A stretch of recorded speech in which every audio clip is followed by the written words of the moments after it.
Morning students. आज अपन inorganic chemistry start कर रहे हैं। इसमें फर्स्ट चैप्टर अपना पीरियोडिक टेबल। नीट में पीरियोडिक टेबल से हर साल एक क्वेश्चन तो आता है, इंपॉर्टेंट चैप्टर है और साथ में ये बेस है, किसका? इनऑर्गेनिक केमिस्ट्री का बेस है। इसमें अपने को ध्यान रखना है, कुछ इंपॉर्टेंट बातें ध्यान रखनी है और अपने को पीरियड टेबल हमेशा याद रहनी चाहिए। तो पीरियड टेबल की पहले हिस्ट्री के बारे में बात करें। हिस्ट्री क्या क्या है, सबसे पहले बात करते हैं डोबेनाइरर की त्रिक। डोबेनाइरर की त्रिक के बारे में बात करें। यह क्या कहता है कि ज्ञात तत्वों को उनके तीन तीन गुणों में समानता वाले तत्वों की त्रिक बनाई गई। क्या बनाई गई? त्रिक बनाई गई। और देखा गया कि पहले तथा तीसरे तत्व, क्या बताया डोबेनाइरर ने कि तीन तत्वों की त्रिक बनाई गई और देखा कि पहले तथा तीसरे तत्व के परमाणु भार का औसत दूसरे तत्व के परमाणु भार के बराबर होता है। जैसे अपन देखें लिथियम एंड पोटेशियम के लिए बात करें। लिथियम के लिए अपन कितनी बताते हैं? 7 और पोटेशियम के लिए कितना करें? 39। तो इसके लिए अपने को काउंट करना है, तो अपन क्या बताएंगे? एटॉमिक वेट किसका? सोडियम का 7 + 39/2 कितना आ जाएगा? 46/2 कितना आया? 23। तो ये एटॉमिक वेट किसका आ गया? ये आ गया सोडियम का आ गया। किसका आ गया? सोडियम का। तो डोबेनाइरर ने क्या बताया कि पहले तथा तीसरे तत्व का औसत परमाणु भार किसके बराबर होता है? दूसरे तत्व के बराबर होता है। अब उसने जो तरीके बनाई थी, उन तरीकों का पर अगर अब जो आवर्त सारणी दी गई है, किस पे फॉलो करती है, किस पे फॉलो नहीं होती, किसकी कौन सी जगह बनती है और कौन सी जगह नहीं बनती, ये पूछ लेता है वो कई बार। तो क्वेश्चन कैसे पूछता है उस पर देखते हैं इस हिस्ट्री पर।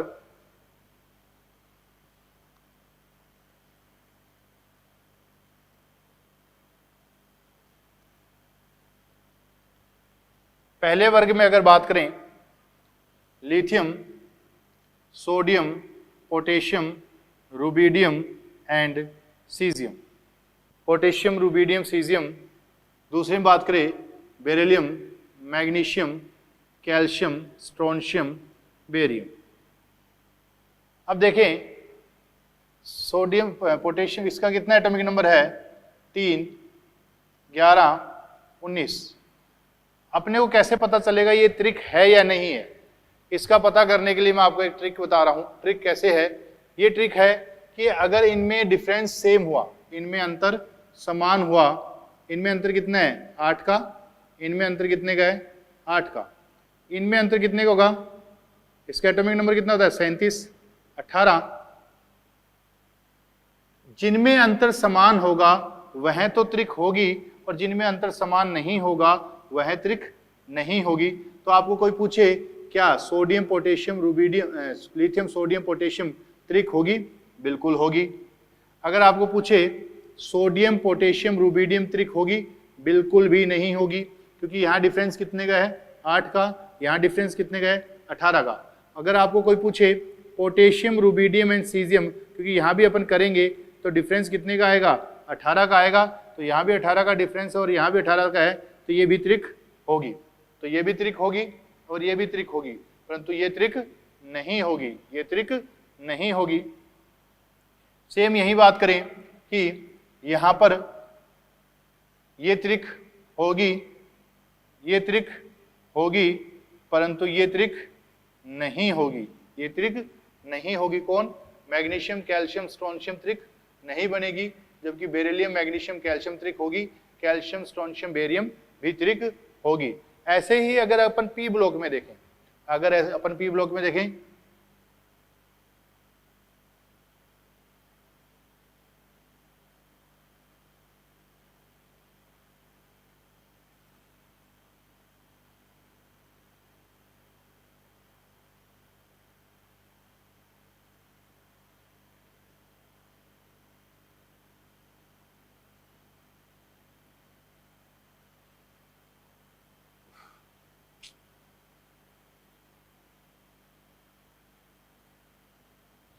सॉरी,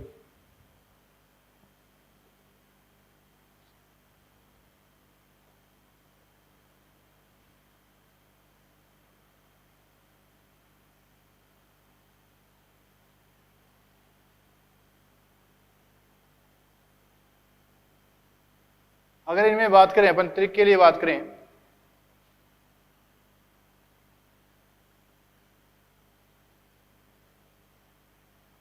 इनमें त्रिक की बात करें तो जो यहां पर अपन देखें एटॉमिक नंबर कितना 9, 17, 35, इनमें डिफरेंस कितने का होगा 8 का, यहां कितने का आएगा 18 का, यहां भी कितने का आएगा 18 का ही डिफरेंस होगा। तो ये वाली तो अपनी त्रिक बन जाएगी, पर ये वाली अगर आपको कोई पूछे तो एक त्रिक नहीं होगी। तो ऐसे ही ये भी त्रिक होगी, ये भी त्रिक होगी, ये भी त्रिक होगी, आप करके देख लेना, और ये भी त्रिक होगी। तो मैंने आपको फंडा बताया है कैसे पता लगाओगे कि त्रिक है या नहीं है। यदि डिफरेंस समान है, यदि अंतराल समान है तो वो त्रिक होगी, वरना त्रिक नहीं होगी। यदि उनके परमाणु क्रमांक में अंतर समान मिलेगा अपने को तो वो त्रिक होगी, वरना नहीं होगी।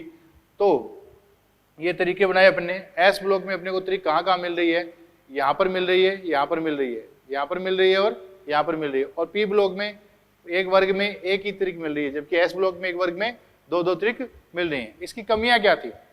इसकी कमियां ये थी कि सभी तत्वों का त्रिक बनाना संभव नहीं था, सभी तत्वों का त्रिक बनाना संभव नहीं था। नेक्स्ट बात करते हैं, नेक्स्ट किसने पीरियोडिक टेबल के बारे में बताया? न्यूलैंड ने। न्यूलैंड का अष्टक नियम,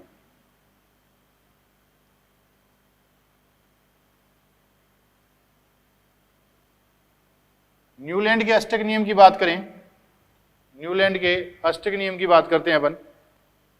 नेक्स्ट अपन देखते हैं न्यूलैंड का अष्टक नियम।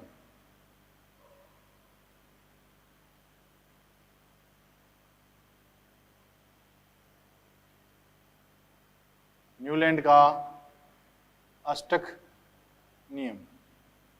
न्यूलैंड के अष्टक नियम में देखें, एक अष्टक नियम किसका? लुईस का अष्टक नियम था। एक लुईस का अष्टक नियम आएगा आगे, और सुना हुआ भी होगा आपका।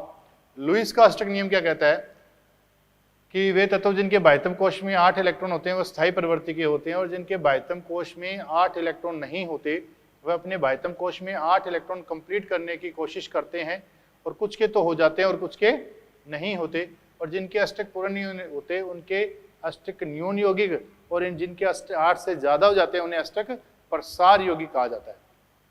तो फिर न्यूलैंड का अष्टक नियम क्या है? न्यूलैंड का अष्टक नियम आवर्त सारणी के लिए दिया गया। न्यूलैंड का अष्टक नियम में न्यूलैंड क्या बोलता है? यदि तत्वों को उनके बढ़ते हुए परमाणु भार के अनुसार व्यवस्थित किया जाए तो आने वाला आठवां तत्व पहले तत्व के साथ गुणों में समानता प्रदर्शित करता है। जैसे कि अपन स्वर की बात करें सारे गामा पा, उसमें आने वाला 8वां जो स्वर है वो अपने पहले से के साथ समानता प्रदर्शित करता है। वैसे ही आने वाला 8वां तत्व अपने पहले एलिमेंट के साथ क्या समानता प्रदर्शित करता है।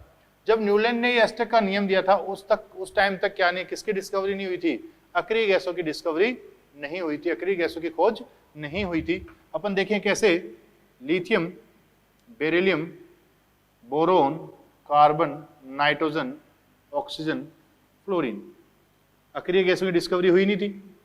तो आने वाला 8वां तत्व कौन हो जाएगा? सोडियम। 1 2 3 4 5 6 7 और ये 8। आने वाला 8वां तत्व कौन हो गया? Sodium, magnesium, aluminium, silicon, phosphorus, sulphur, chlorine, potassium, organ. इस ऑर्गन के बाद कौन आ गया? सॉरी, ऑर्गन क्या रे? कैल्शियम। कैल्शियम के बाद कौन आ गया?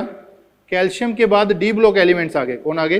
डी ब्लॉक तत्व आ गए। तो डी ब्लॉक तत्व यहां पर कितने आएंगे? 10 आएंगे।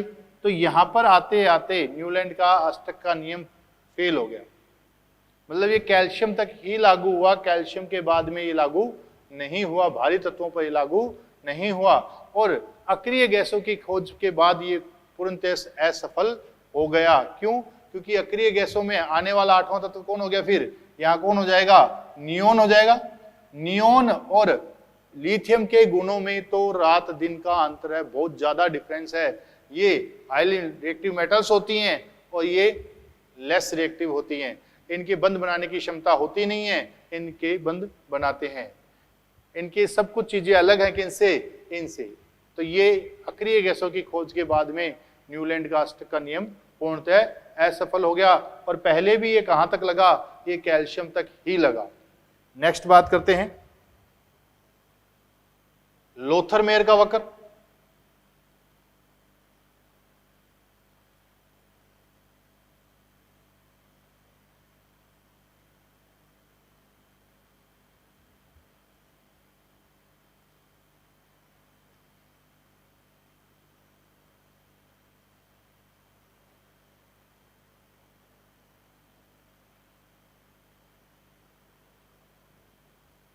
लोथरमेयर ने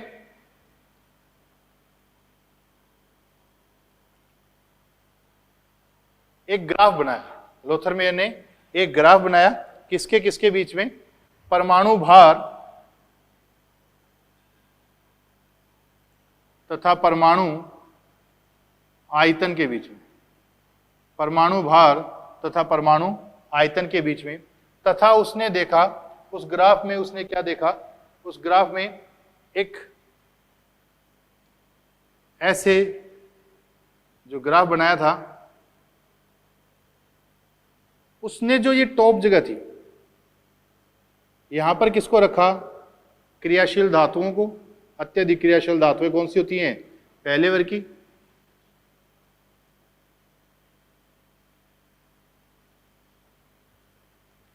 lithium, sodium, potassium, rubidium.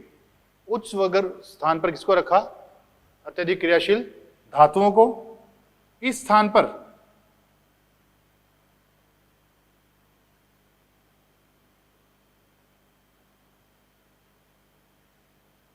Beryllium, magnesium, calcium, strontium, barium. जबकि यहां पर आरोही क्रम पर, ये डिसेंडिंग ऑर्डर हो गया, ये असेंडिंग ऑर्डर हो गया। यहां पर किसे रखा, अत्यधिक क्रियाशील धातुओं को। और नीचे किसको रखा, भारी धातुएं जैसे फेकोनी, डी ब्लॉक हो गए, एफ ब्लॉक हो गए, इनको रखा। तो आपको वो ऐसे पूछ सकता है, लोथरमेयर वक्र है वो कैसे प्लॉट किया गया, किनके किनके बीच में, परमाणु भार तथा परमाणु आयतन के बीच में प्लॉट किया गया। पहला काम तो ये हो गया। दूसरा ये पूछ सकता है कि उसने वक्र के शीर्ष पर किसको, ग्राफ के शीर्ष पर किसको रखा, अत्यधिक क्रियाशील धातुएं मतलब क्षार धातुओं को रखा। अवरोही क्रम पर किसको रखा, आरोही क्रम पर किसको रखा, अवरोही पर किसको रखा, क्षारीय मृदा धातुओं को। आरोही क्रम पर किसको रखा, किसको, अत्यधिक क्रियाशील धातुएं कौन है धातुएं कौन है, हैलोजन वर्ग को रखा। किसको रखा, हैलोजन वर्ग को। और तल के नीचे तली में किसको रखा, ग्राफ के तली में किसको रखा, उसने भारी धातुओं को रखा। किसको रखा, भारी धातुओं को। तो लोथरमेयर के वक्र में भी अपने को ज्यादा याद नहीं रखना है, हिस्ट्री में अपने को ज्यादा रटना नहीं है। सिंपल ये याद रखना है किनके किनके बीच में, परमाणु आयतन, परमाणु भार। ग्राफ के ऊपरी स्थान किस पे दिया, क्षारीय धातुओं को। अवरोही किसको है, आरोही किसको है, तल में कौन है। ये बस इतनी चीजें अपने को ध्यान रखनी है। कमियां क्या थी, इस ग्राफ का अध्ययन करना आसान नहीं था। हर किसी के बस की बात नहीं थी कि इस ग्राफ को अध्ययन कर ले, इसलिए इस ग्राफ का अध्ययन करना आसान नहीं था। नेक्स्ट तो देखते हैं, यहां से स्टार्ट होते हैं अपने अच्छे क्वेश्चन बनने। कैसे कैसे क्वेश्चन बनते हैं, मैंडलिफ की पीरियोडिक टेबल के बारे में बात करें।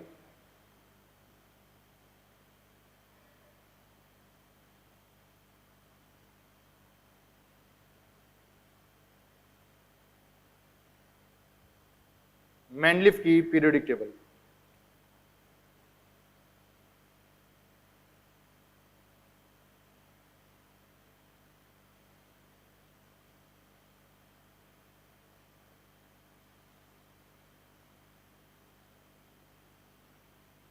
मैंडलिफ की आवर्त सारणी। मैंडलिफ की आवर्त सारणी के लिए अगर बात करें कि मेंडलीफ की आवर्त सारणी क्या कहती है, इसके बारे में बात करें।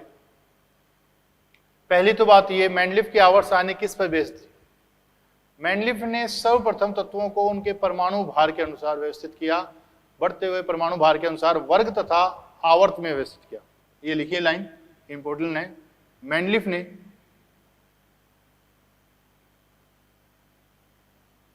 सर्वप्रथम तत्वों को आवर्त तथा वर्ग में विभाजित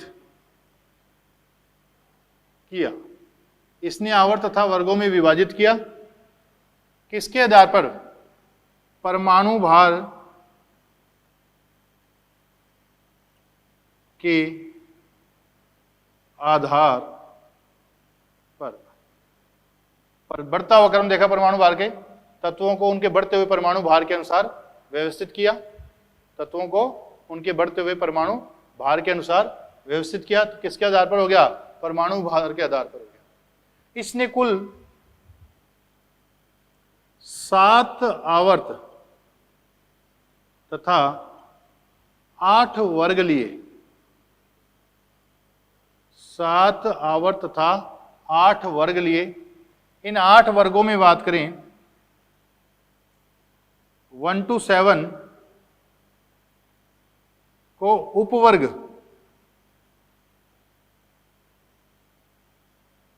ए तथा बी में बांटा।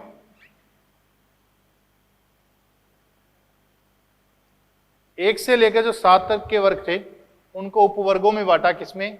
ए तथा बी में। और 8वें वर्ग में जो 8 नंबर वर्ग था उसमें 3 पाली रखी। क्या रखी? 3 पालियां। क्या रखी?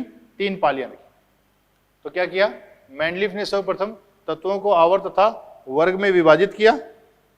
सेकंड बात करें अपन, परमाणु भार के आधार पर व्यवस्थित किया। थर्ड बात करें 7 आवर्त तथा 8 वर्ग लिए। फर्स्ट टू जो 7 थे उनको उपवर्ग ए तथा बी में बांटा। 8th को 3 पालियों में बांटा। इसमें 3 पालियों में बांटा। मेंडलीफ की आवर्त सारणी के बारे में बात करें, मेंडलीफ ने कुछ तत्वों के बारे में भविष्यवाणी की।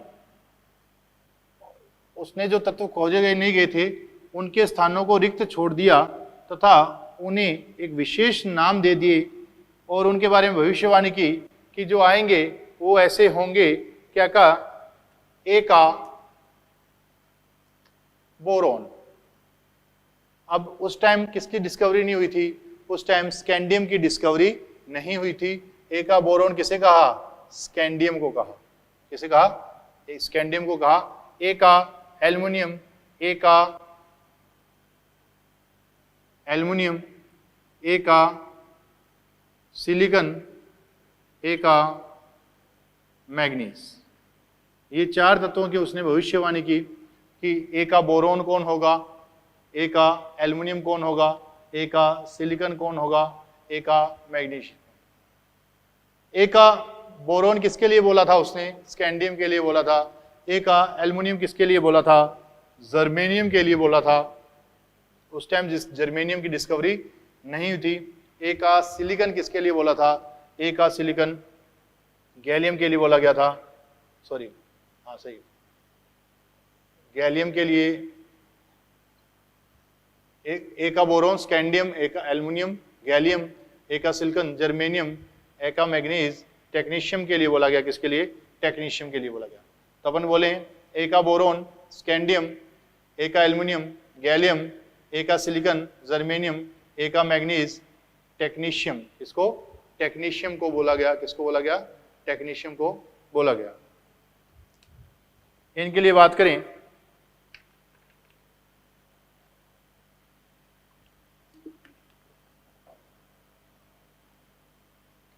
मेंडलीफ की आवर्त सारणी अगर देखें अपन, आप देखोगे मेंडलीफ की आवर्त सारणी आधुनिक आवर्त सारणी से किस प्रकार भिन्न थी और उसने किसको कैसे कैसे रखा। तो अपन ने पता लगाया कि मेंडलीफ की आवर्त सारणी में मेंडलीफ की आवर्त सारणी में कुल कितने वर्ग थे? 8 वर्ग थे।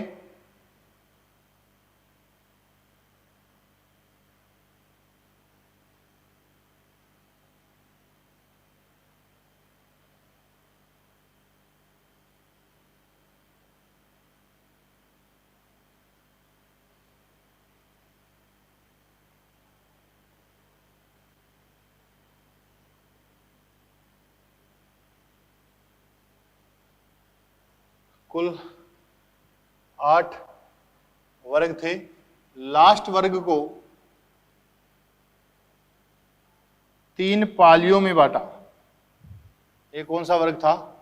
फर्स्ट वर्ग था, ये सेकंड वर्ग था, ये थर्ड वर्ग था, ये फोर्थ वर्ग था, ये फिफ्थ वर्ग था, ये सिक्स्थ वर्ग था, ये सेवंथ वर्ग था और ये एट्थ वर्ग था।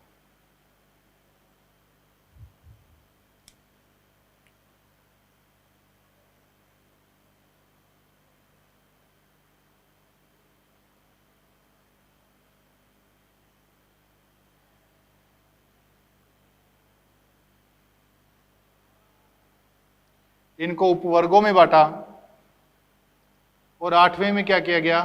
3 पालियों को रखा गया। 8वें में 3 पालियों को रखा गया। उपवर्ग कौन से हो गए? ये ए, ये बी, ये ए, ये बी, यहाँ A, B, A, B, A, B, A, B, A and B. और इसमें क्या रखा गया? 8 को रखा गया। 7 आवर्त रखे गए।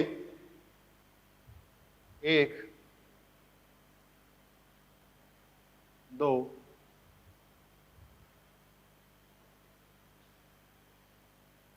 3,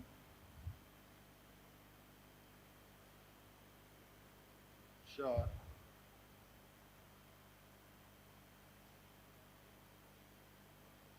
5 और ये 7। 1, 2, 3, 4, 5, 6 और 7। यहां किसको फर्स्ट ए में किसको रखा गया? Hydrogen, lithium, sodium, potassium, rubidium, caesium, francium. First B में किसको रखा गया? फर्स्ट बी, ये तो फर्स्ट ए है, इसमें किसको रखा गया? Hydrogen, lithium, sodium, potassium, rubidium, caesium को रखा गया। अब फर्स्ट बी, ये इंपॉर्टेंट पॉइंट है कि यहां किसको रखा गया? फर्स्ट बी किसे बोला गया? कॉपर AgAu को बोला गया। किसको? Copper AgAu। आज के दिन में अगर आधुनिक आवर्त सारणी के दीर्घ रूप में देखा जाए तो बेटा तुम देखोगे कॉपर AgAu। फर्स्ट बी किसे बोला गया है? आगे जाकर 11वें वर्ग को अपन बोलते हैं। किसको बोलते हैं? 11वें वर्ग। जबकि मेंडलीफ ने क्या किया? इन दोनों को पास पास रखा। ये मेंडलीफ की गलती थी, उसकी कमियां थी। उसकी कमियों में अपन बात करेंगे कि उसने क्या किया? कॉपर AgAu को किसके साथ रख दिया? पोटेशियम, रुबिडियम, सीजियम के साथ रख दिया। सेकंड बी में किसे रखा उसने? Beryllium, magnesium, calcium, strontium, barium को रखा। जबकि सेकंड बी में किसे रखा? जिंक, कैडमियम और मरकरी को रखा। किसे रखा? Zinc, cadmium, mercury. Zinc, cadmium, mercury को रखा। यहाँ कौन है? Copper AgAu। थर्ड ए वर्ग में बात करें तो ये अपने को पता है कौन है?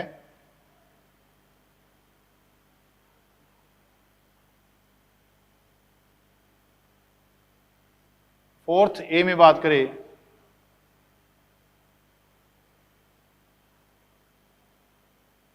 फिफ्थ ए में बात करें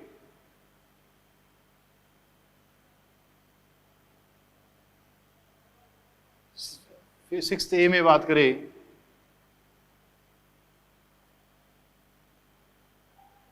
सेवंथ ए में बात करें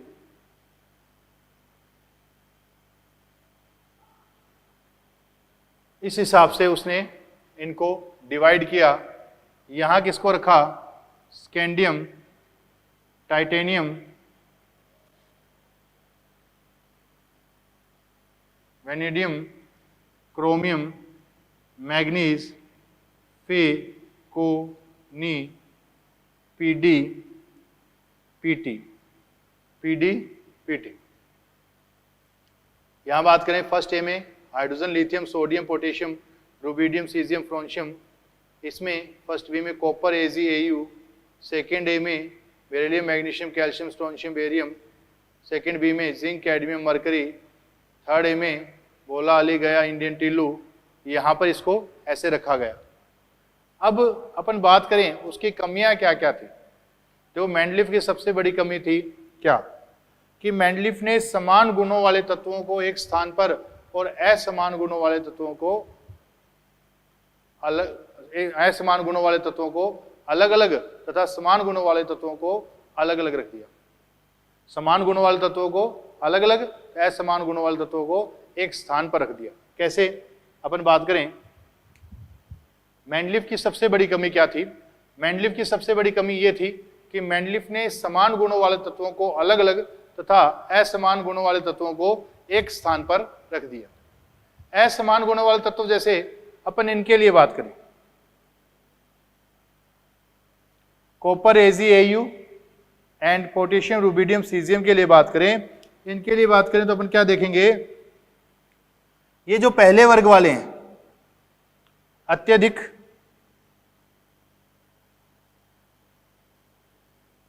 क्रियाशील धातु हैं, अत्यधिक क्रियाशील धातु हैं, अत्यधिक क्रियाशील धातु हैं। दूसरी बात करें, low melting point and boiling point, गलनांक व क्वथनांक क्या है, कम है। अत्यधिक क्रियाशील धातु हैं, इनकी बहुत ज्यादा, पूरी आवर्त सारणी में अगर तुम्हें पूछा जाए सबसे क्रियाशील धातुएं कौन से वर्ग में हैं, तो प्रथम वर्ग की जो धातुएं हैं वो सबसे ज्यादा क्रियाशील होती हैं, सबसे ज्यादा क्रियाशील होते हैं। इनके मेल्टिंग एंड बॉइलिंग पॉइंट क्या होते हैं, कम होते हैं, क्योंकि इनमें धात्विक बंध कैसा होता है, कमजोर होता है। साथ ही ये मुलायम प्रवृत्ति की होती हैं, सॉफ्ट होती हैं। कैसी होती हैं, मुलायम होती हैं, सॉफ्ट होती हैं। तो इनके लिए बात करें, कॉपर, एजी एंड एयू के लिए बात करें, वैसे इनको बोला क्या जाता है, कॉपर, एजी, एयू को याद रखना बेटा, आगे नोट भी करवाऊंगा, इनको सिक्का धातुएं बोला जाता है। क्या बोला जाता है, सिक्का धातुएं। किसको, कॉपर, एजी और एयू, या इनके कीमती धातुएं, प्रीसियस मेटल्स बोला जाता है। कीमती धातुएं क्यों बोला जाता है, सिक्का धातुएं क्यों बोला जाता है, क्योंकि पुराने जमाने में इनसे क्या बनाए जाते थे, सिक्के बनाए जाते थे। जैसे सिल्वर के सिक्के बनाए जाते थे, एयू सिक्के बनाए जाते थे, इनके सिक्के बनाए जाते थे। इनके ये बहुत कम क्रियाशील, कम क्रियाशील,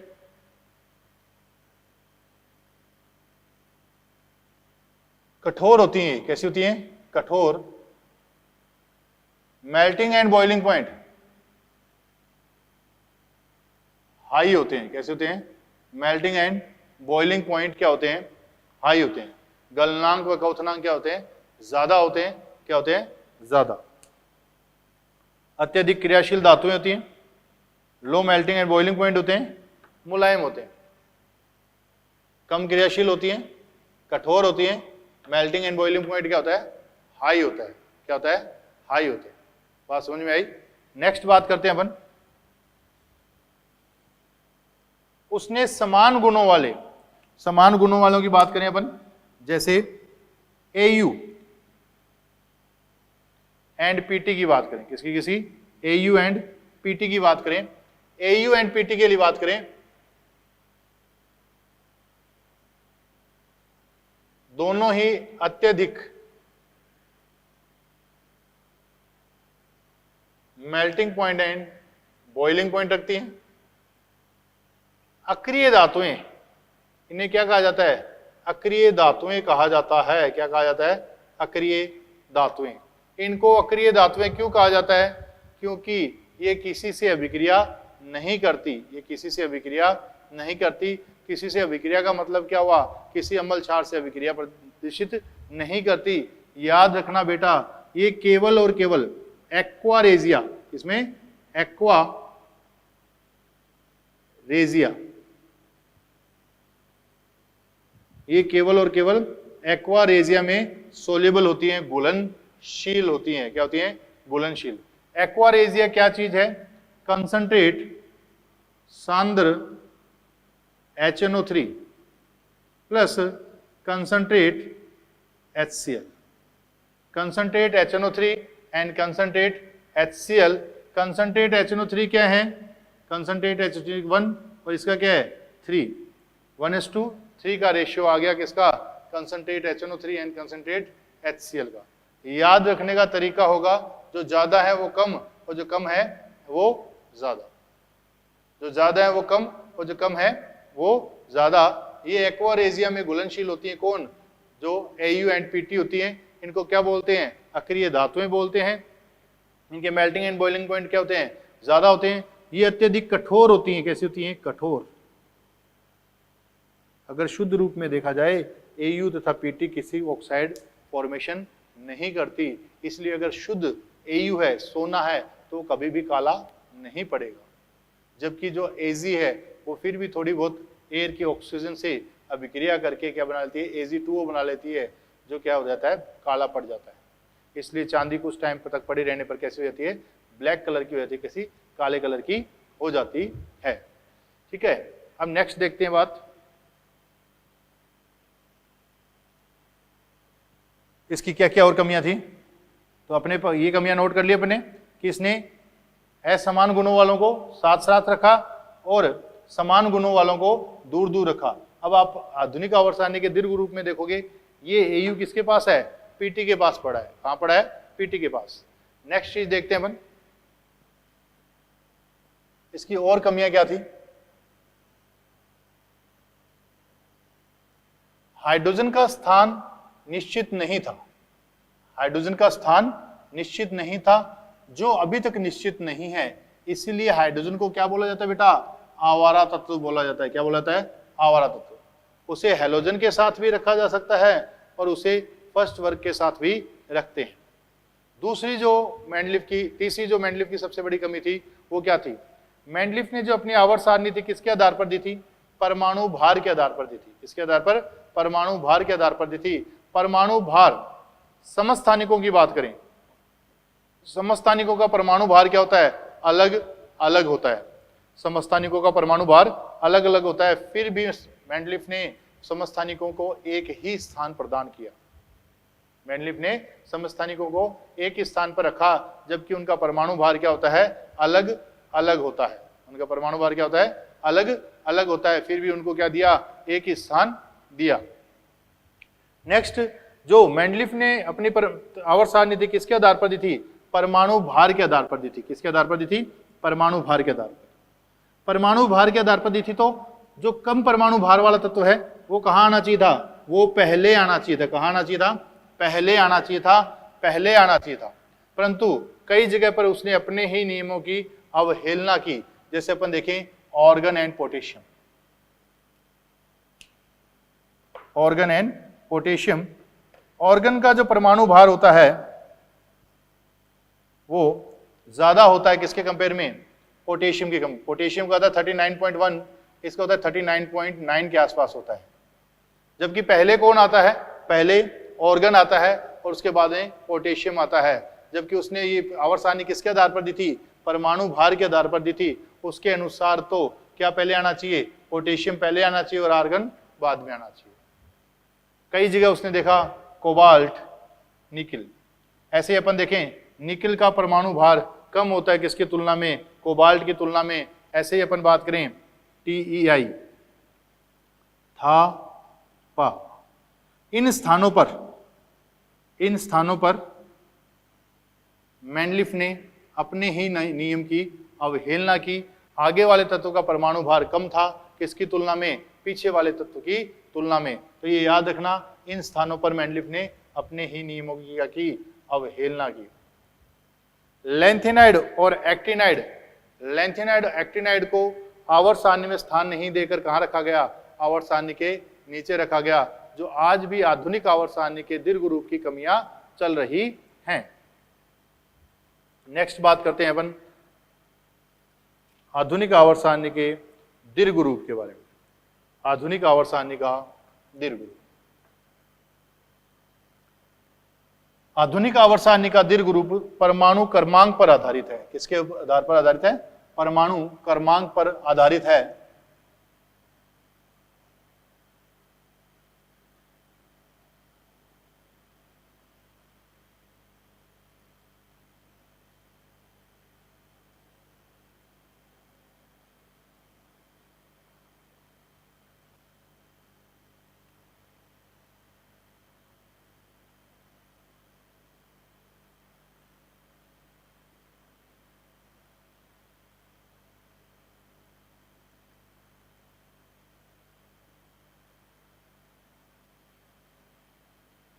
दीर्घ रूप, आधुनिक आवर्त सारणी का दीर्घ रूप। इसमें कुल 7 आवर्त तथा 18 वर्ग बनाए गए। 7 आवर्त तथा 18 वर्ग बनाए गए। आवर्त सारणी को बना देते हैं जल्दी से।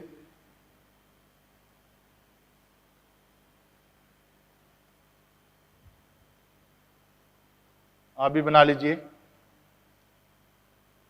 मैं इसको साफ कर सकता हूं, आप साफ नहीं कर सकते, इसलिए आप तरीके से बनाना।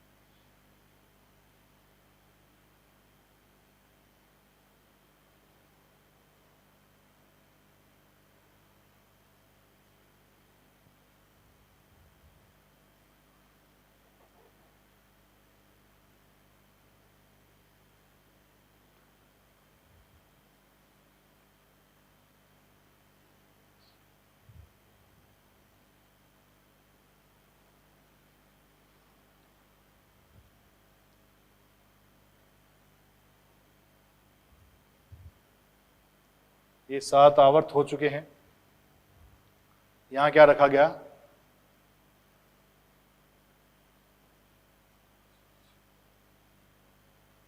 फटाक से बना लीजिए आप भी।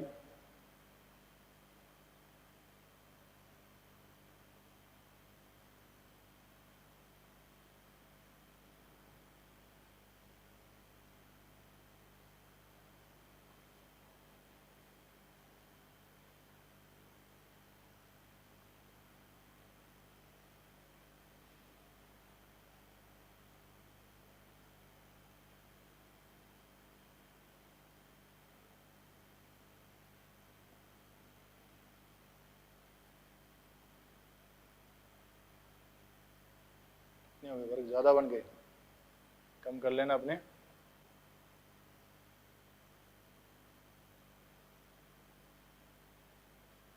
One, two, 3, 4, 5। इसलिए तो मैंने कहा था मैं साफ कर सकता हूं, आप साफ नहीं कर सकते, इसलिए ऐसे बनाएं।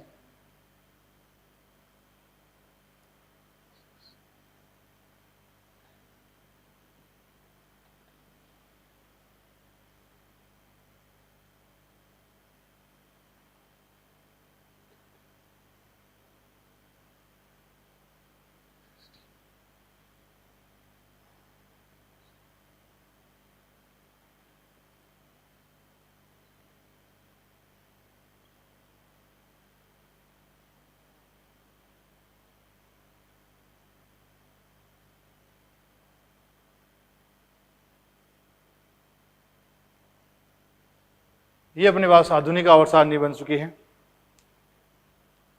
आधुनिक आवर्त सारणी का दीर्घ रूप में अपन देखें, टोटल 18 आवर्त, 18 वर्ग और 7 आवर्त थे। 1, 2, 3, 4, 5, 6, 7। 7 क्या थे? आवर्त थे। 18 क्या थे? वर्ग थे। 18 क्या थे? वर्ग। और 7 आवर्त थे। क्या थे? 7 आवर्त। पहले वर्ग को क्या कहा गया? पहले वर्ग को क्या बोला गया? पहले वर्ग को क्षार धातुएं, क्या बोला गया? क्षार धातुएं बोला गया। क्या बोला गया? क्षार धातुएं। पहले वर्ग को क्षार धातुएं बोला गया। क्यों बोला गया? क्योंकि इनके ऑक्साइड व हाइड्रोक्साइड, क्योंकि इनके ऑक्साइड व हाइड्रोक्साइड कैसे होते हैं? क्षारीय प्रवृत्ति के होते हैं। कैसे होते हैं? क्षारीय प्रवृत्ति के होते हैं। तथा ये किसमें पाए जाते हैं? ये पौधों की राख में पाए जाते हैं। किसमें पाए जाते हैं? पौधों की राख में पाए जाते हैं। पहले वर्ग के ऑक्साइड तथा हाइड्रोक्साइड कैसे होते हैं? क्षारीय प्रवृत्ति के होते हैं तथा ये किसमें पाए जाते हैं? पौधों की राख में पाए जाते हैं। तो ये इसलिए इनको क्या बोला जाता है? क्षारीय धातुएं बोला जाता है। पूरे आवर्त सारणी में सबसे ज्यादा क्षारीय किनके ऑक्साइड व हाइड्रोक्साइड मिलते हैं? प्रथम वर्ग के ही मिलते हैं। किसके मिलते हैं? प्रथम वर्ग के। दूसरे वर्ग को अपन क्या बोलते हैं? दूसरे वर्ग को अपन क्षारीय मृदा धातुएं,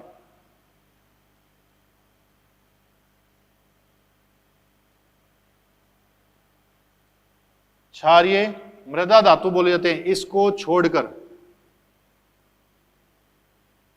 किसको? बेरिलियम को छोड़कर बाकी सभी वर्ग के तत्वों को क्या बोला जाता है? क्षारीय मृदा धातु बोला जाता है। क्या बोला जाता है? क्षारीय मृदा धातु बोला जाता है। इसको क्यों नहीं बोला जाता क्षारीय मृदा धातु? क्योंकि इसके ऑक्साइड व हाइड्रोक्साइड कैसे होते हैं? उभयधर्मी प्रवृत्ति के होते हैं। कैसे होते हैं? उभयधर्मी प्रवृत्ति के। इसलिए इसको क्या नहीं बोला जाता? क्षारीय मृदा धातु नहीं बोला जाता। बाकी इन सबको क्षारीय मृदा धातु क्यों बोला जाता है? क्योंकि इनके ऑक्साइड व हाइड्रोक्साइड भी कैसे होते हैं? क्षारीय प्रवृत्ति के होते हैं तथा यह क्या है? मृदा की ऊपरी परत में पाए जाते हैं तथा यह मृदा की ऊपरी परत में पाए जाते हैं। अगली बात करें, इन कॉपर, अभी भी मैंने बताया था, इसको क्या बोला जाता है? सिक्का धातु। इसको क्या बोला जाता है? सिक्का धातुएं कहा जाता है। क्या कहा जाता है? सिक्का धातुएं कहा जाता है। इसको 11वें वर्ग को क्या कहता है? सिक्का धातुएं कहा जाता है। क्योंकि पुराने जमाने में क्या कहा? पुराने जमाने में इससे क्या बनाए जाते? सिक्के बनाए जाते थे। इसको क्या बोला जाता है? वाष्पशील धातुएं।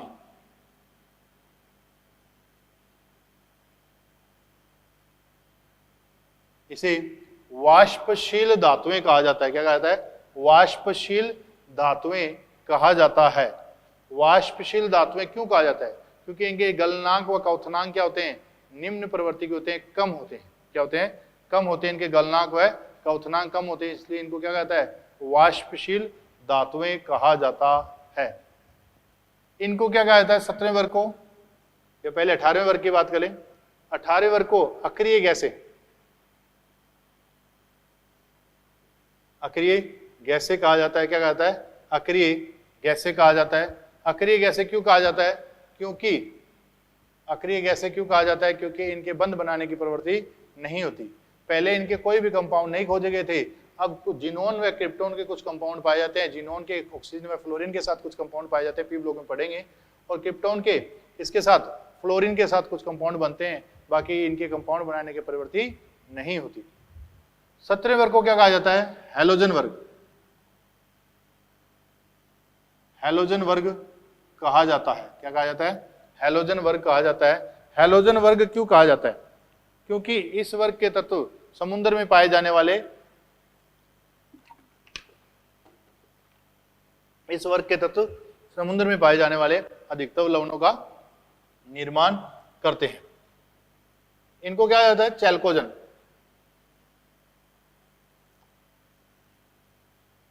इनको चैल्कोजन कहा जाता है। इनको चैल्कोजन क्यों कहा जाता है? क्योंकि जितने ज्यादातर अयस्क निर्माण, जो अयस्क बनते हैं वो किनसे बनते हैं? ऑक्साइड, सल्फाइड, मतलब ऑक्सीजन फैमिली से। जैसे ऑक्सीजन फैमिली से पाए बनाए जाते हैं। आगे कहें निकोजन। इनको कहते हैं निकोजन। ये क्या कहलाते हैं? निकोजन। इनकी जो कंपाउंड होते हैं उनकी संरचना वृद्ध होती है, मतलब अलग टाइप की होती है, घोंसलेनुमा होती है। फॉस्फोरस के अपन देखेंगे P4O10 की संरचना घोंसलेनुमा, या P4 की संरचना भी घोंसलेनुमा होती है। इसलिए इनको क्या कह देते हैं? निकोजन कह देते हैं। क्या कहते हैं? निकोजन। अब कुछ स्पेशल बातें कर लें इनके लिए, इस वर्ग के लिए। इस वर्ग में, इस आवर्त सारणी में, इस आवर्त सारणी में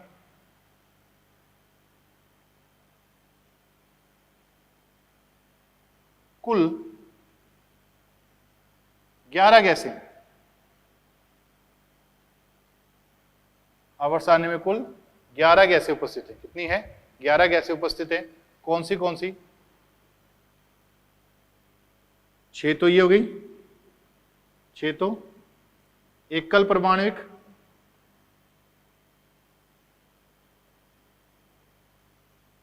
6 तो क्या है? एकल परमाणुक, और 5 द्विपरमाणुक।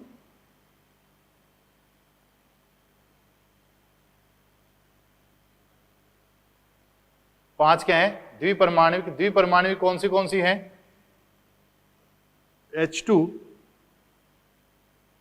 N2, O2, F2 and Cl2। 6 एकल परमाणुक, 5 द्विपरमाणुक। द्विपरमाणुक कौन सी हैं? H2, N2, O2, F2, Cl2। एकल परमाणुक कौन सी हैं? ये वाली क्या है? एकल परमाणुक है। Helium, neon, organ, krypton, xenon and radon. And radon क्या है? एकल परमाणुक है। साथ में अपन आपको पूछे सब कौन से आवर्त में सारी तत्व गैसें हैं? कौन से आवर्त में सारे तत्व गैसें हैं? तो अपन कहेंगे प्रथम आवर्त है, उसमें सारे के सारे तत्व कैसे हैं? गैसीय अवस्था में पाए जाते हैं। जैसे हाइड्रोजन है, वो अपने को किस में मिलता है? गैसीय अवस्था में। हीलियम है, वो भी किस में मिलेगा? गैसीय अवस्था में। आपको पूछे कौन से आवर्त में अधिकतम तत्व कैसे हैं? गैसीय हैं। कौन से आवर्त में अधिकतम तत्व गैसीय हैं? तो अपन देखें इस आवर्त, कौन से दूसरे आवर्त में अधिकतम तत्व क्या है? गैसीय हैं। कौन से हैं? N2 गैसीय फॉर्म में पाई जाती है, ऑक्सीजन गैसीय फॉर्म में पाई जाती है, फ्लोरीन गैसीय फॉर्म में होती है, और नियोन गैसीय फॉर्म में होती है। 11 गैसों में से 4 गैसें किसमें हैं? दूसरे आवर्त में है। किसमें है? दूसरे आवर्त में है। आपको एक क्वेश्चन और पूछता है कि सबसे बड़ा वर्ग कौन सा है? सबसे बड़ा वर्ग कौन सा है? तो सबसे बड़े वर्ग की अगर बात करें तो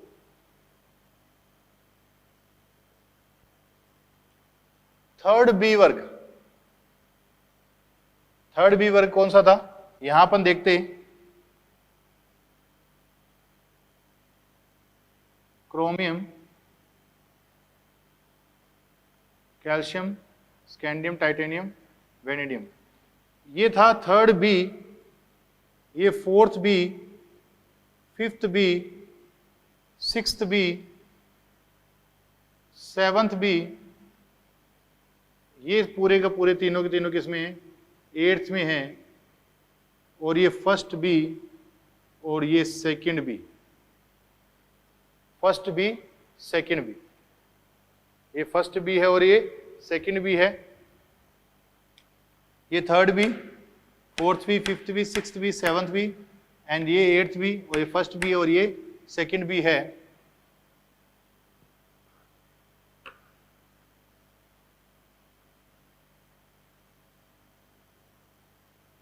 तो सबसे बड़े वर्ग के लिए बात करें तो किसको बोला जाता है? थर्ड बी वर्ग को सबसे बड़ा वर्ग बोला जाता है। क्यों?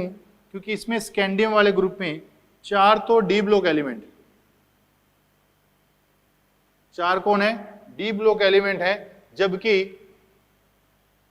28 एफ ब्लॉक एलिमेंट है। कौन है? एफ ब्लॉक एलिमेंट है। 28 कौन है? एफ ब्लॉक एलिमेंट है। एफ ब्लॉक में भी दो पारियों में बांटा जाएगा। कौन सा? एक तो लैंथेनाइड और दूसरा कौन सा? एक्टिनाइड। लैंथेनाइड और एक्टिनाइड, इसको कहां रखा जाता है? एक वर्ग कौन सा है? तो मैं पूछे तो थर्ड बी है, जबकि आवर्त कौन सा होगा? ये 6th आवर्त होगा। और ये कौन सा होगा? 7th आवर्त होगा। इसको कहां से कहां? 58 to 71, और ये कहां से कहां है?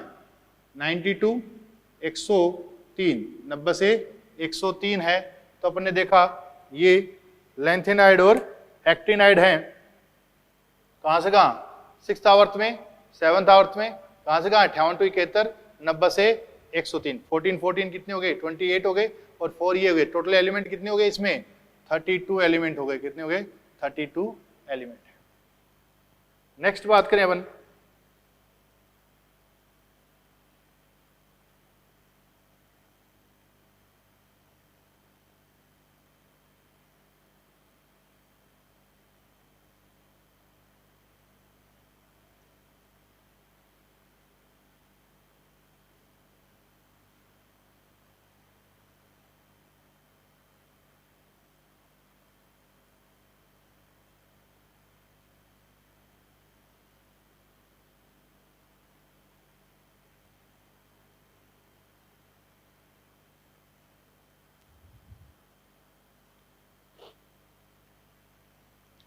जो तत्वों का वर्गीकरण, इसमें बात करें तत्वों का वर्गीकरण की बात करें, आवर्त सारणी में तत्वों के वर्गीकरण के लिए बात करें तो आवर्त सारणी के तत्वों को दो प्रकार से बांटा गया है। पहला तो किसके? अंतिम इलेक्ट्रॉन के, अंतिम इलेक्ट्रॉन के प्रवेश के आधार पर, अंतिम इलेक्ट्रॉन के प्रवेश के आधार पर, अंतिम इलेक्ट्रॉन के प्रवेश के आधार पर क्या होता है? कितने पार्ट में बांटा गया है? 4 भागों में बांटा गया है। पहला है ए है एस ब्लॉक तत्व, एस ब्लॉक तत्व, एस ब्लॉक तत्व, एस ब्लॉक तत्व किन्हें कहा जाता है? वे तत्व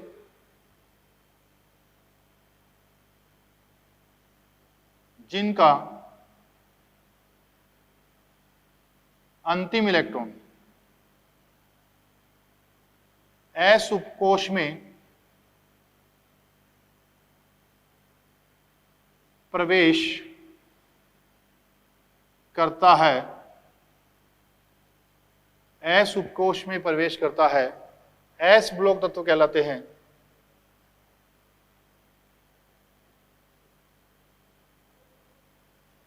क्या कहलाते हैं? एस ब्लॉक तत्व कहलाते हैं। इनका सामान्य इलेक्ट्रॉनिक विन्यास पूछें NS122, इनका सामान्य इलेक्ट्रॉनिक विन्यास क्या होगा? NS122 होता है। कौन कौन होता है इसमें? कौन किसको किसको रखा जाता है? Hydrogen, lithium, sodium, potassium, rubidium, caesium, francium, helium, beryllium, magnesium, calcium, strontium, barium and radium. ये क्या है? अक्रिय गैस है।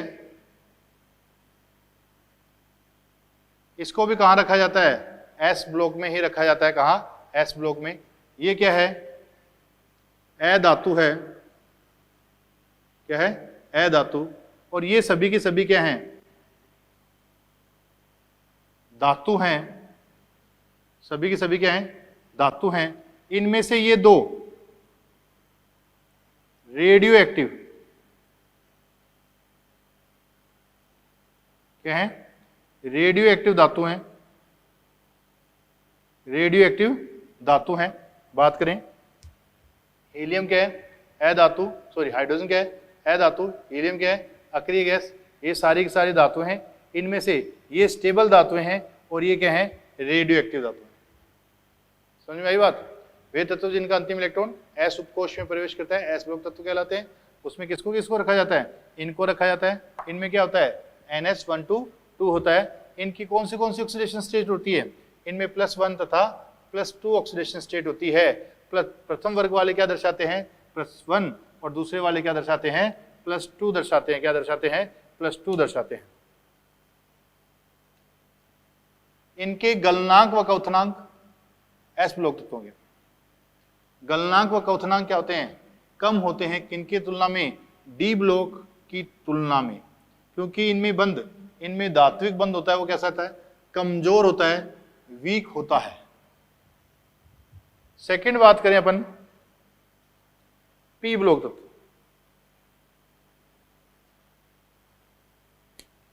पी ब्लॉक तत्व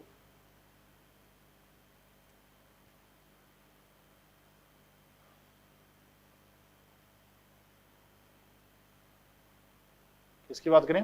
पी ब्लॉक तत्व। पी ब्लॉक तत्व कौन से होते हैं? वे तत्व जिनका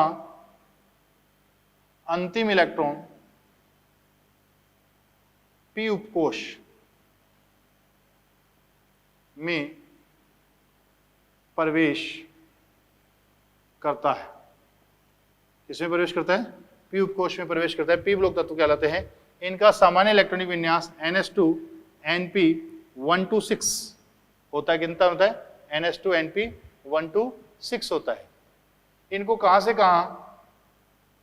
13वें वर्ग से 18वें वर्ग तक। किसको छोड़कर? हीलियम को छोड़कर। इसमें सभी प्रकार के तत्व पाए जाते हैं। इसमें धातु, अधातु, उपधातु, सभी प्रकार के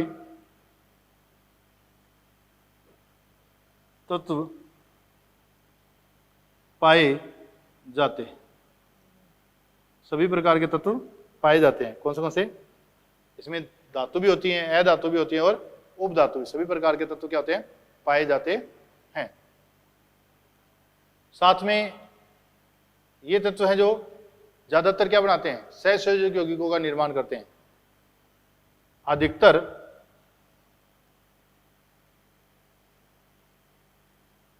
पी ब्लॉक तत्व सहसंयोजक यौगिकों का निर्माण करते हैं। क्या करते हैं? सहसंयोजक यौगिकों का निर्माण करते हैं। ये अपने पास पी ब्लॉक तत्वों के बारे में बात हुई। अब आगे डी ब्लॉक तत्व भी आएंगे, एफ ब्लॉक तत्व भी आएंगे। आज की क्लास काफी लंबी हो चुकी है, तो नेक्स्ट आगे की जो बातें हैं नेक्स्ट क्लास में करेंगे। आज के लिए इतना ही। नेक्स्ट अपन बात करेंगे क्लासिफिकेशन और है, उसके बाद में पीरियोडिक प्रॉपर्टीज हैं जो इसकी आवर्तता कौन सी प्रॉपर्टीज दर्शाती हैं उनके बारे में बात करेंगे। आगे क्वेश्चन इंपॉर्टेंट और बनते जाएंगे। जेड इफेक्ट होगा, उसके बाद साइज के ऊपर बात करेंगे। IP, EA एंड EN उनके एप्लीकेशन हैं, उनके बारे में बात करेंगे। आज के लिए इतना ही। Thank you.